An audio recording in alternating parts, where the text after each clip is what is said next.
Hello and welcome to a brand new episode of HOPStart. Today's episode is really interesting because we look at two different sides of the healthcare industry. First, we're going to go ahead and interview a doctor. Well, not just any doctor, but the head of internal medicine at Max. And we're also going to go ahead and interview a hospital administrator also within Max. So it's a jam-packed episode, so stay tuned.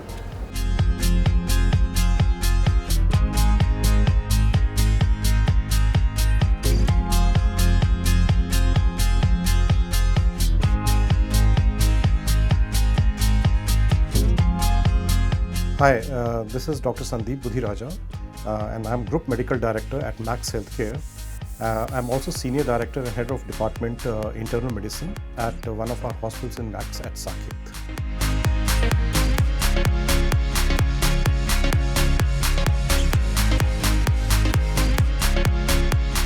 Hi sir, welcome to HOPStart. Thank you for taking time out of your busy day to let us interview you. So we all know about Max, of course, but sir, could you tell us a little bit about how you got, with Max, your journey with Max?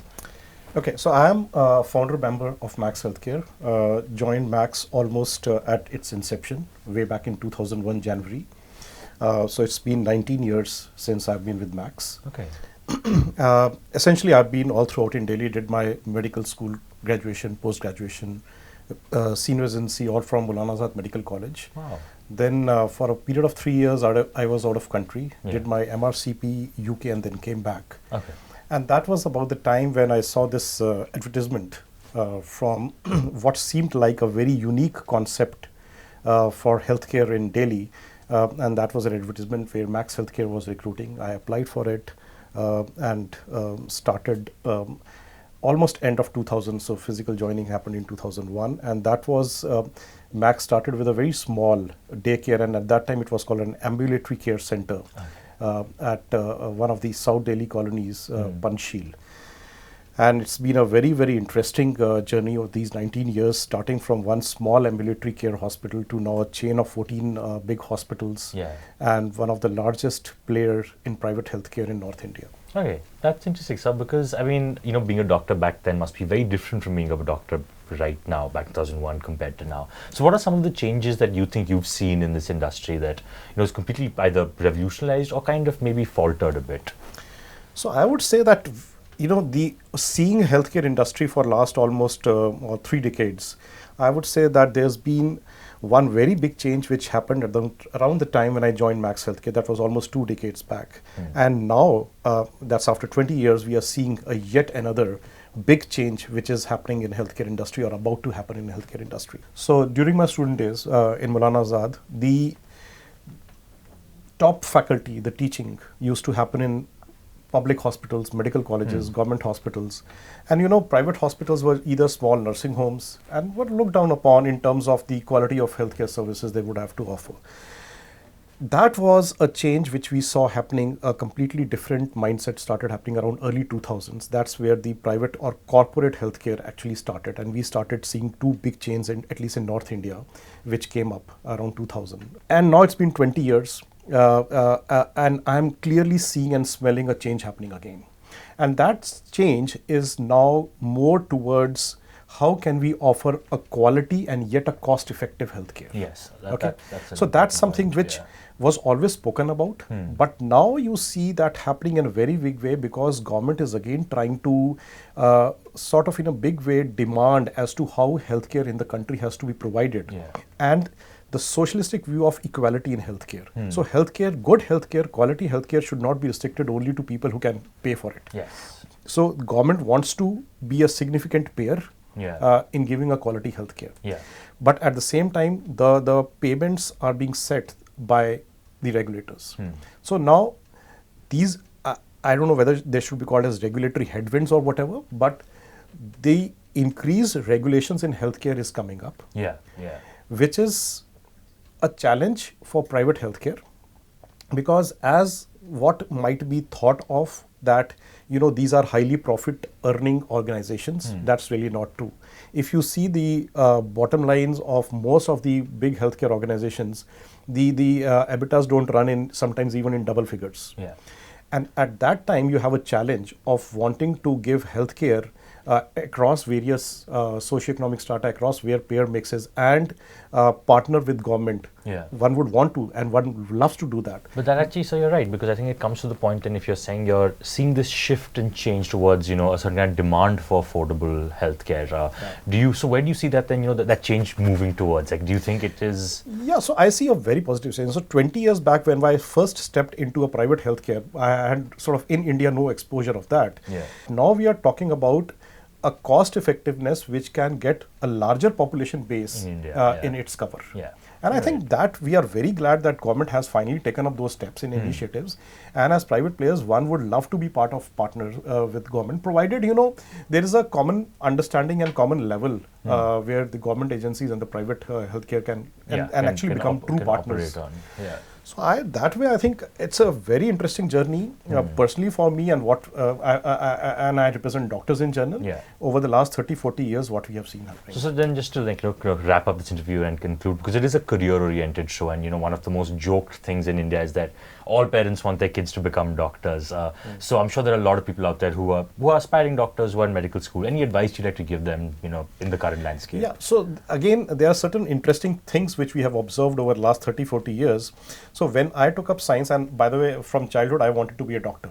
So for me, the options were very clear.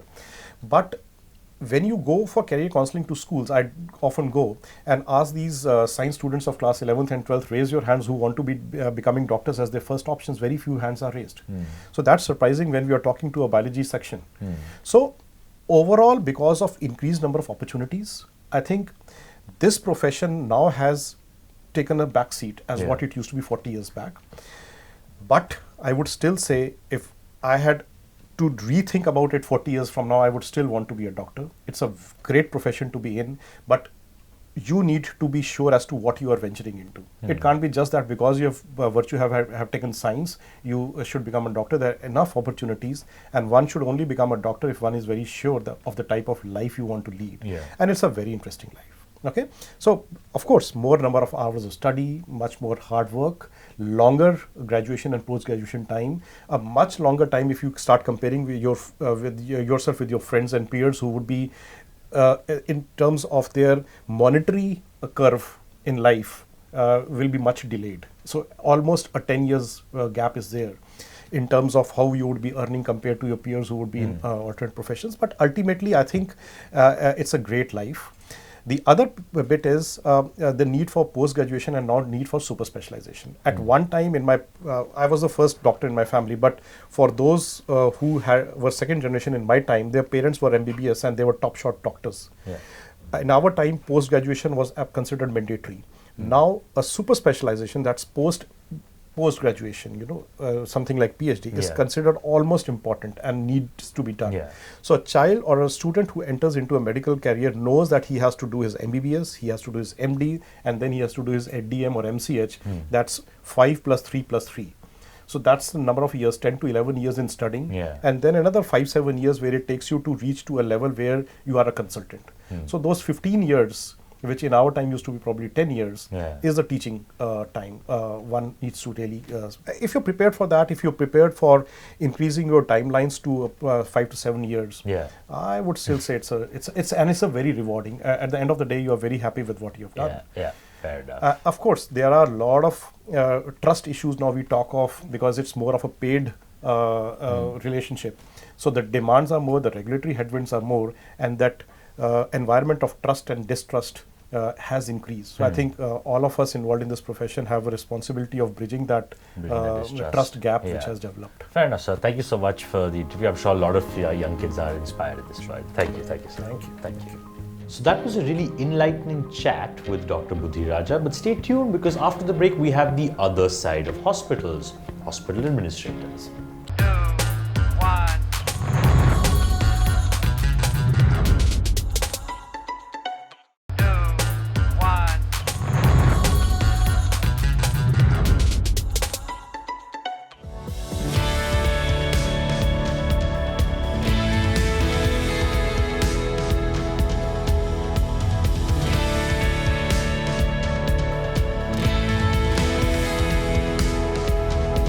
Hi, I am Mumesh Gupta. I am working as Director HR and Chief People Officer at Max Healthcare Limited.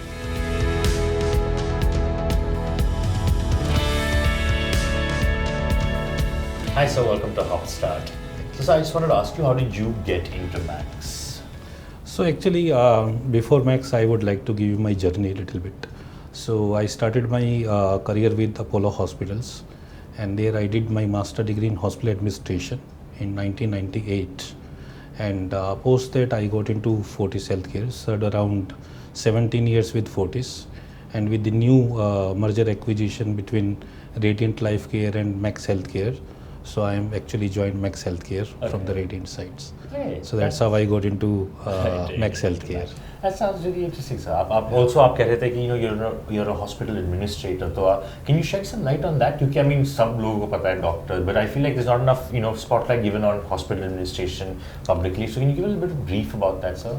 So actually, in 1998, when I joined master degree in hospital administration, that time actually very few people knew about this course, and there were only 2 or 3 organizations which were offering this course, and Apollo was one of them, apart from AIMS and Tata Institute. So these were the few who were offering that course. Achha. But I think nowadays this course is being given by lots of organizations, whether the IGNU or the Tata, and then going to be like IIMS also offering this kind of a healthcare course. And what exactly do these courses entail? Like क्या सिखाते So हैं it's a kind of a MBA in healthcare, you can say, in the in the layman language, rather than master degree in hospital administration. It's a MBA in healthcare. If you'll see in the last, you can say 2 or 3 decades, the healthcare has changed a lot. It has evolved a lot. Previously, it was kind of a like healthcare was being provided by majorly with the government hospitals or kind of a public services. Now I think in the with the third party administration, with the medical insurance, medical tourisms, and then the money spent on healthcare by the individual, I think has it changed the philosophy of total healthcare. Previously the expectation of customer or the patient was to get the treatment. Now expectation is definitely good clinical outcome is going to be the most important, you can say, criteria for choosing the hospital. But apart from that, the service, what kind of the service we are providing, I think this is going to be the differentiator, and that's how now this healthcare has become an industry. So lots of private equity has invested lots of money into you can say the healthcare, and then when the corporatization happened, I think that's how it has changed the face of you can say healthcare industry.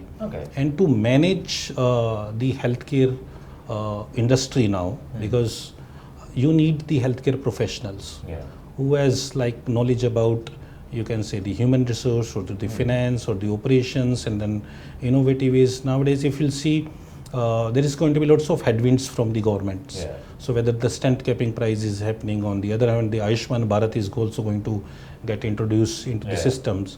I think sustainability is an issue. The cost, on the other hand, your cost is getting increased while like minimum wage has increased in the recent past 36%. That's how. So if you don't have the innovative ways, if you don't have the actually healthcare professionals, so it's sustainability is going to be an issue. So that's how I think hospital administration or hospital administrator are going to play a major role in providing the service which the customer is expecting at a reasonable cost. I think this is how you're saying basically sustainability ke liye it's important for healthcare administrators to have healthcare kind of knowledge, right? That's why you say specialization. So then you get into hospital administration, you don't need a doctor's degree. You don't need a doctor's degree. You don't need an MBBS or anything like that. Like the other people are doing the plain MBA. So this no need that in the automobile industry that engineer only going to be like, so they are the MBA professionals, they are managing the automobile. It's a kind of a management now. Fair enough. And so then where do you see the balance lies? Because I understand why the hospital administration exists, to maintain the sustainability of the business. And at the same time, we just talked to somebody from Max, and he was talking about affordable pricing and affordable services for all. So what is this balance? Where do you see this balance coming in? So the balance, if you'll see, the hospital is being, you don't have any product. Your product is your doctor, your nursing. So for example, and then you have the administrator.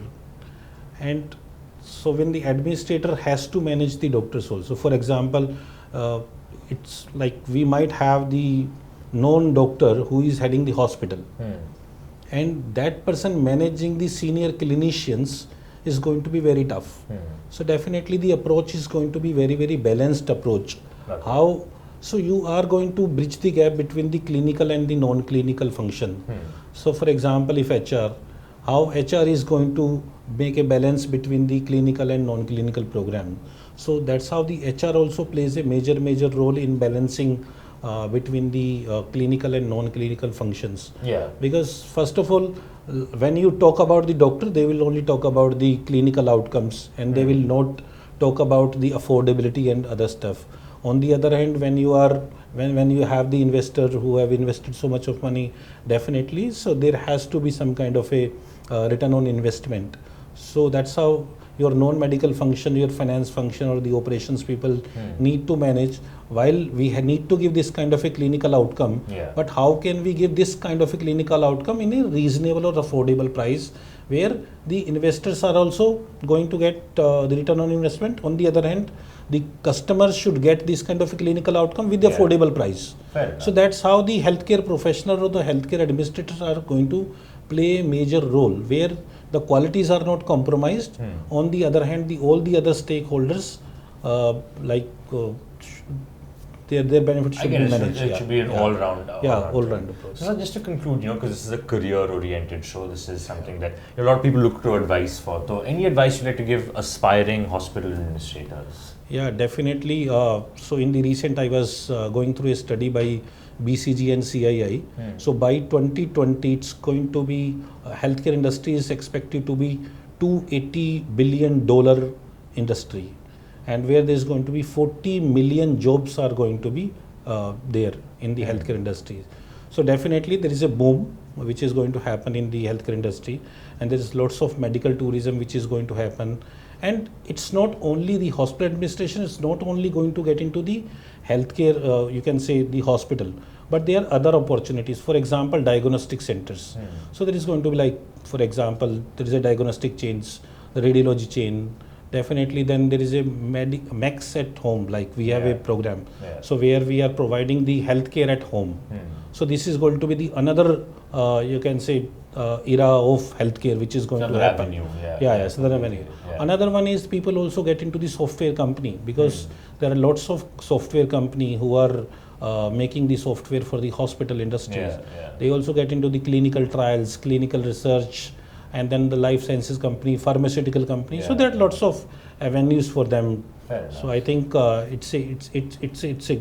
So I'm also a hospital administrator in 1998, but I think it's growing, growing, and then great opportunity for the people. All right, thank you so much. Thank you so much for your time. Thank you very much. Thank you.